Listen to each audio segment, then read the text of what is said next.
کی مراد خواہش رنگ و بو نہیں کرتے.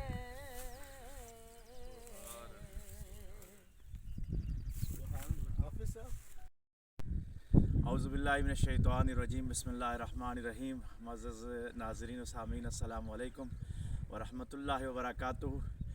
آج پہاڑ کی ایک چوٹی پہ کھڑے ہو کے آپ سے مخاطب ہیں اور ایک چھوٹا سا سبق آپ کو دینے کی کوشش کریں گے.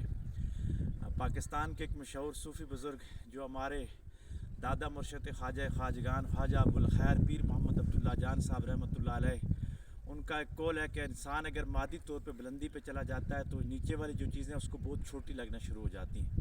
آپ اس کی مثال دیا کرتے تھے کہ اگر آپ پہاڑ کی چوٹی پہ چڑھ جائیں تو نیچے والی چیزیں چاہے جتنی بھی بڑی ہوں لیکن آپ کو آپ کے پاؤں کے نیچے لگیں گی. آپ جہاز کی بلندی پہ چڑھ جائیں تو وہاں سے آپ کو نیچے جو بڑے بڑے عالی شان محلات ہیں یہ بہت چھوٹے چھوٹے نظر آئیں گے. تو پھر آپ فرماتے تھے کہ اگر مادی طور پہ انسان اوپر چلا جائے تو اس کو مادی چیزیں نیچے والی جو وہ کم لگنے شروع ہو جاتی ہیں.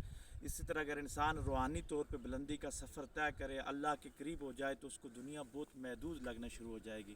جس طرح اللہ تبارک و تعالیٰ نے فرمایا کہ کل دنیا الدنیا و متاع قلیل، کہ دنیا جو ہے یہ قلیل چیز ہے.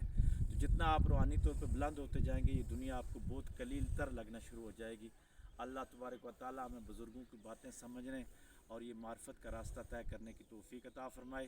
یہ خوبصورت نظارے، یہ خوبصورت پہاڑیاں ہمیں پیغام دے رہی ہیں کہ ہم ہر وقت کائنات میں غور و فکر کریں اور تدبر کریں اور اللہ کی معرفت پانے کی کوشش کریں. وآخر دعوانا ان الحمد للہ رب العالمین.